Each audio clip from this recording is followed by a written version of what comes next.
એક અલૌકિક અદ્ભુત અને અનુપમ શાસન છે, કારણ કે જૈન દર્શન આપણને નિગોદથી માંડીને નિર્વાણ સુધીની યાત્રાનું એક દિગ્દર્શન કરે છે.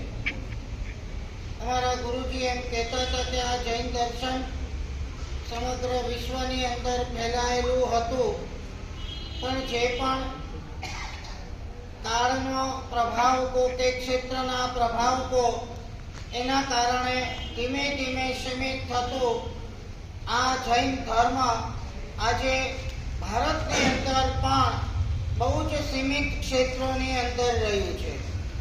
આખા પાકિસ્તાનની અંદર પણ આપણા ઢગલાબંધ દેરાસરો, અફઘાનિસ્તાનમાં પણ એટલા અને બાંગ્લાદેશોમાં પણ એટલા. ચારે બાજુથી તમે જ્યાં ખોદો ત્યાં તમને જૈન ધર્મના અવશેષો મળ્યા વગર રહે નહીં. ગુરુજી એમ કહેતા હતા કે 500 વર્ષ પહેલા 40 કરોડની જૈનોની આબાદી હતી. પાલીતાણામાં જ્યારે વેરો નાખ્યો અને આ વેરો કેન્સલ કરાયો ત્યારે ત્યાંના બાદશાહે કીધું કે આ વેરો કેન્સલ કરવાના અમને 40 કરોડનો ખોટ ગઈ છે. એક રૂપિયો, એક માણસનો રૂપિયો બી ગણો એ વખતે એટલા બધા પાલીતાણાની યાત્રા વગેરે કરવા માટે આવતા હતા. સમય આજે બહુ એવો આવી રહ્યો છે, બહુ ચિંતાજનક છે. પહેલી ચિંતા એ છે કે આપણી વસ્તી પણ બહુ ઘટી રહી છે, અને બીજી ચિંતા એ છે ઘટેલી વસ્તીની અંદર પણ જે છે એને આપણે સદ્ધર રાખવા, સુરક્ષિત રાખવા અને સુખી રાખવા એ આપણા સમાજની આજે પ્રાઇમ જવાબદારી છે. ઘણી વખત આપણો સમાજ સહાય કરવામાં માનતો હોય છે. કીટની સહાય કરી, અનાજની સહાય કરી, ફીની સહાય કરી, પણ સહાયથી ક્યાં સુધી ચાલવાનું હતું? આજના સમયની એક ટેક એવી છે, જરૂરિયાત એવી છે, સહાય નહીં, બધાને સદ્ધર અને પગભર કરો. સદ્ધર અને પગભર થયેલો જૈન સમાજ આખા જૈન ધર્મને પણ સમૃદ્ધ અને સશક્ત અને સુરક્ષિત કરવાનું કામ આપણો આ જૈન ધર્મ કરશે. આપણને ખબર નથી, એ આજે જોઈને આમ છાતી ગજ ગજ ફૂલે છે.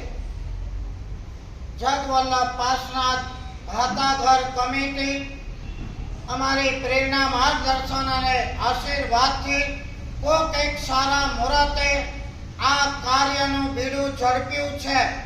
અમારા અંતરની એક ભાવના હતી, આપણા જૈન સમાજમાં એક પણ વ્યક્તિ દુઃખી કે ભૂખી રહેવી જોઈએ નહીં. એક પણ વ્યક્તિ હાથ લંબાવે એવી જોઈએ નહીં, કેમ કે આપણો સમાજ આપવામાં માને છે, લેવામાં કોઈને માનતો નથી. મદદ લેવી કોઈને ગમતી નથી. આપવાનો આનંદ કોઈક અનેરો છે. ક્યાંક કર્મના બોજ તૂટી પડ્યા હોય, ક્યાંક કોઈક મજબૂરી હોય, એ આખી વાત જુદી છે. પણ આ અભિયાન હવે આ મજબૂરીને પણ દૂર કરી દેવાનું કામ કરે છે. તમે જુઓ છો બધા કે 2 મહિના પહેલા શું હતું અને 2 મહિનાની અંદર કેટલો ડ્રાસ્ટિક ચેન્જ આવી રહ્યો છે. વ્યક્તિ ક્યાં હતી? આપણે જુઓ છો, તમે જ કહો છો કે જેને કોણ પકડતા નતું આવડતું, લીટો કરતા નતું આવડતું, અને આવી આપણી દીકરીઓ આજે માસ્ટર થઈ ગઈ, પગભર થઈ ગઈ, કમાતી થઈ ગઈ. આ એક જૈન સમાજ માટે બહુ મોટી વાત છે. આ જોવા જઈએ તો આપણે આપણા ધર્મની અંદર પણ અનુષ્ઠાનોની અંદર લાખો ને કરોડો નહીં, અબજો રૂપિયા વપરાતા હોય છે. ઠીક છે, એની આપણે ના નથી, પણ આ એવું છે, ઇકોનોમિકનો એક સિદ્ધાંત છે, મિનિમમ એક્સપેન્સ મેક્સિમમ રિઝલ્ટ. આખું ઇકોનોમિક આના ઉપર ચાલતું હોય. આપણે પણ આ જોઈએ છે, મિનિમમ એક્સપેન્સ, એકની પાછળ 5, 7, 8 હજારનો ખર્ચો, અને એની સામે એક વ્યક્તિ, એનો મતલબ કે એક પરિવાર જીવન ભર માટે આત્મનિર્ભર થાય. એ જૈન સમાજ માટે બહુ મોટી વાત છે, અને ગૌરવની વાત છે. છાતી ગજગજ ફૂલે, અંતરની અંદર આનંદના ફુવારાઓ છૂટે. આપણો તો ભાવ એવો હોય કે આખા વિશ્વમાં કોઈ દુઃખી ન થાય, પણ એની શરૂઆત આપણે આપણા જૈનોથી કરવી પડે. અને એક વખત ટાઈમલી હેલ્થ, ટાઈમલી શિક્ષણ મળી ગયા પછી વ્યક્તિ પોતાના કર્મ અને નસીબથી ક્યાં ને ક્યાં આગળ વધી જાય. અમારા ગુરુદેવ હતા હેમચંદ્ર સુરી મહારાજ, એમના ભાઈ હતા. એમણે એક ટેક રાખી હતી કે બીજું કોઈ ધર્મ થાય કે ન થાય, સાધર્મ એકનો હાથ મારે પકડવો. તમે બિલીવ નહીં કરો નીરવભાઈ, ખંભાતની અંદર 9મી 10મી ભણનારા છોકરા પછી મુંબઈ આવવું હોય, મુંબઈ આવવાનું કોઈની પાસે ગાડી ભાડું પણ ન હોય જે તે સમયમાં. અને આ તારાચંદભાઈ એ વખતે લે ભાઈ આ 5000 ગાડી ભાડું તું કરજે, એ વખતના 5000 એક એક જણને આપે, મુંબઈ મોકલે, કામ ધંધે લગાડે. અને તમે બિલીવ નહીં કરો, પછી એ છોકરાઓ એટલા પોતાના પુણ્ય કર્મથી આગળ વધે કે તારાચંદ ભાઈથી પણ કંઈક ઘણા આગળ વધી જાય. દરેકનો પુણ્ય કર્મ, દરેકના સમય સંજોગ અને દરેકના એક નિમિત્તો હોય છે. આમાં આપણે બહુ સુંદર કામ આ કમિટી કરી રહી છે. કેટલાય દીકરા તમે જોયું હશે, 15 વર્ષની નીચેની દીકરીઓ પણ હોય, 60 વર્ષની ઉપરના પણ હોય. એમને એક નિમિત્તની જરૂર હતી આગળ આવવાની. અને આ નિમિત્ત નીરવભાઈએ તો ત્યાં સુધી કીધું કે ઘણી વખત એમ થાય કે હવે આ 60 વર્ષે શું શીખવાના હતા, 60 વર્ષે શું આગળ આવવાના હતા. પણ તમે સમજો કે 60 દરેકની અંદર એક આર્ટ પડેલું હોય છે, એને એક બહાર લાવવાની જરૂરત હોય છે. અને આ સહાય તો સહાય, આ સહાય શબ્દ પણ મને બહુ હલકો લાગે છે, સહાય પણ નથી. આજે આપણી એક ફરજ, આપણું એક આમ ઓલું હોવું જોઈએ. બીજામાં આપણે જોઈએ આમ જૈનને જોઈને આપણને જ્યાં છે ને પ્રેમ હશે, જ્યાં લાગણી હશે, જ્યાં સંપ હશે, જ્યાં એકતા હશે, એ લોકો, એ જ્ઞાતિ કો કોમ કો એ ઓલવેઝ આગળ આવવાની છે. આપણને આપણા પરિવાર ઉપર જેમ લાગણી છે એમ જૈન માત્ર ઉપર આપણને પ્રેમ, લાગણી, ગૌરવ અને ખુમારી હોવી જોઈએ. એ મારો ભાઈ છે, એને ફર્સ્ટ ચાન્સ છે, હાથ પકડવાની મારી ફરજ છે. અને આજે પકડેલો હાથ એને ક્યાંય ને ક્યાંય પહોંચાડી દેશે. જૈન શાસનને હજી આપણે 18,000 વર્ષ સુધી આગળ લઈ જવાનું છે. પણ વર્તમાન પરિસ્થિતિ જોતા અમને બહુ બીક લાગે છે, ડર લાગે છે કે જો આમને આમ ચાલ્યું આ રાજકારણ, આમને આમ જ આ રાજનીતિઓ ચાલી, આમને આમ જ ધર્મ વિરુદ્ધના કાર્યો ચાલ્યા તો આજે આપણું થશે શું?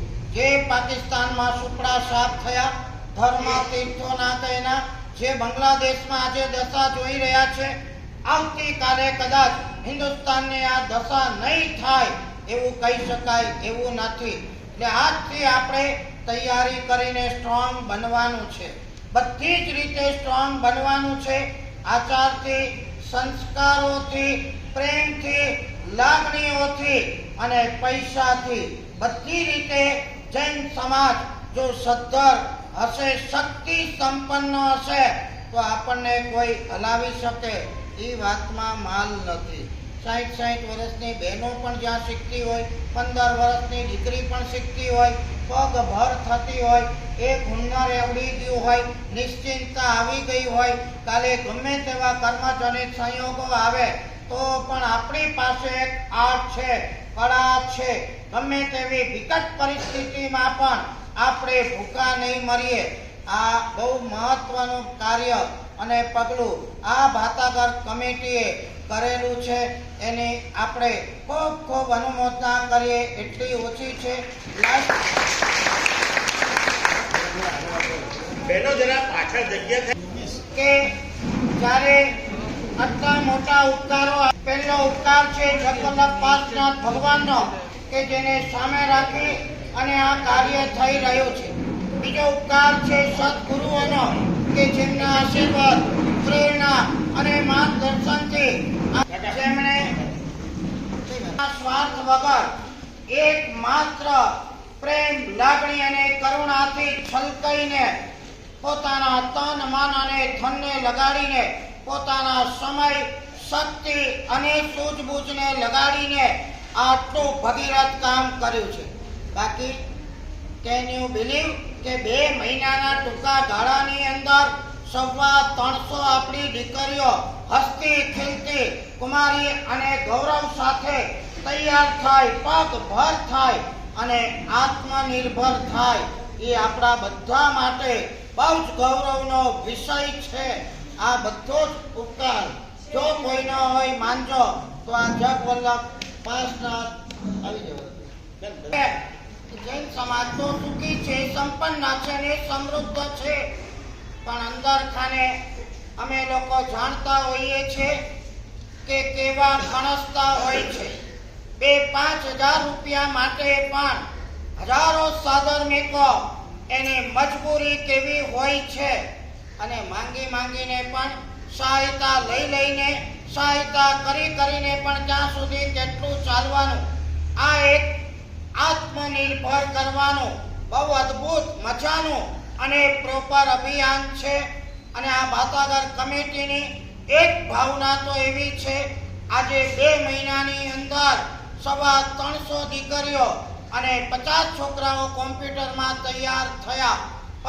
પછી નવી બેચો કરીને પણ 1000 દીકરીઓને આ મહેંદીમાં તૈયાર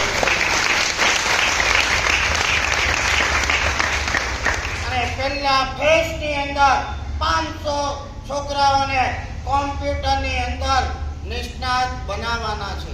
પગ ઉપર ઊભા રહીને ખુમારીપૂર્વક આત્મગૌરવ અને આત્મસન્માન પૂર્વક જીવવાની મજા કંઈક ઓર હોય છે. માંગીને ખાવું એના કરતા પોતાની લુખ્ખી રોટલી સમાનથી ખાવું એની મજા કંઈક ઓર હોય છે.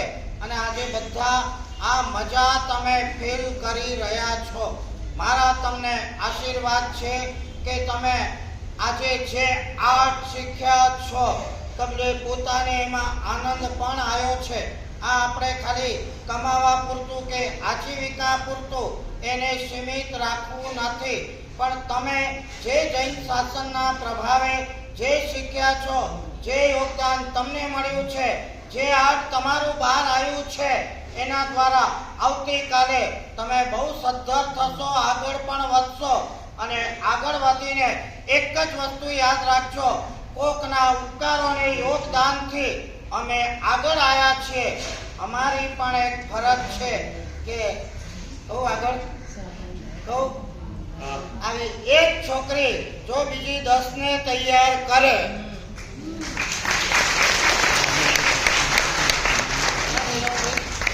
કદાચ આપણને પૂછવા પણ ના આવે, 200 તૈયાર કરવી પડશે, 500 વત્તા 500 થઈ જશે. એ લોકોને દિલથી લાગવું જોઈએ કે મારે પણ બીજી 10 મારી બહેનોને, દીકરીઓને તૈયાર કરવી છે. અને આમ ધીરે આખું જૈન શાસન ફાલ્યું સદ્ધર અને સમૃદ્ધ થતા વાર નહીં લાગે. ખૂબ આપણે અનુમોદના કરીએ. ખૂબ અમારા અંતરના આશીર્વાદ છે.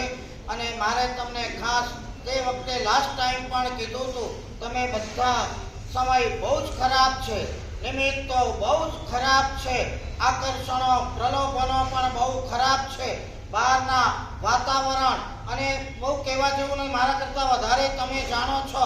એમાં તમે ક્યાંય સરકી ફસકી ન જતા. આપણો જૈન ધર્મ એક મહાન છે, એની સંસ્કૃતિ અને સંસ્કાર પણ મહાન છે. આ ટ્રેક ઉપર જ આપણે ચાલવું છે અને આ ટ્રેક ઉપર ચાલી અને ભવિષ્યમાં પણ જૈન શાસનનો એક કુમારીપૂર્વક, ગૌરવપૂર્વક અને કુમારીપૂર્વક આપણે ગૌરવ કરવું છે. એની માટે મારા અંતરના આશીર્વાદ છે. જૈનોને ઓલવેઝ પ્રાયોરિટી આપવાની છે. એમાં કોઈ આપણે સેક્યુલર બની જતા નથી. આપણો ભય છે, આપણા જાતિ ભય છે, બધાને આપણે જોઈએ છે. પોતાના ભયની ચિંતા પહેલા કરે, પછી આપણો ધર્મ તો વિશ્વ શાંતિનો ધર્મ છે, વિશ્વ કલ્યાણની ભાવના કરનારો ધર્મ છે. બધાનું આપણે તો કલ્યાણ કરવું છે, પણ પહેલા આપણા નજીકના ભાઈઓ પણ આપણે કલ્યાણ કરીએ. આ કલ્યાણ કરી અને આપણે આ ઋણમાંથી મુક્ત થવાનો પ્રયત્ન કરીએ. અમે ઘણી એવી સંસ્થાઓ જોઈ છે, આ તપોવન છે, બાલાશ્રમ છે, ઘણી સંસ્થાઓ એવી છે નીરવભાઈ, એમાંથી તૈયાર થયેલા છોકરાઓ આજે આખી ને આખી સંસ્થા ચલાવે છે. એમને એમ થાય કે આ સંસ્થાનું અમારા માટે ઋણ છે. ભલે તો 5 ધોરણ 7 ધોરણ ભણ્યા હશે, ફોરેન ગયા, નસીબો અજમાયા, પુણ્ય કર્મે યારી આપી અને આજે એ સંસ્થાઓમાં લાખો કરોડોના ડોનેશન આ લોકો આપતા રહે છે. આપણે પણ આ ઋણ, આ યોગદાન, આ ઉપકારોને અને આ ધર્મ સંસ્કારોને ભૂલવાનું નથી.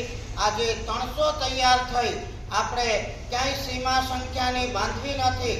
આવતીકાલે 1000 પણ નહીં, 300 ની 3000 થઈ જાય. આ ચેનલ, આ સર્કલ ચાલુ ને ચાલુ રહે એવી આપણે પરમ કૃપાળુ પરમાત્માને પ્રાર્થના કરીએ.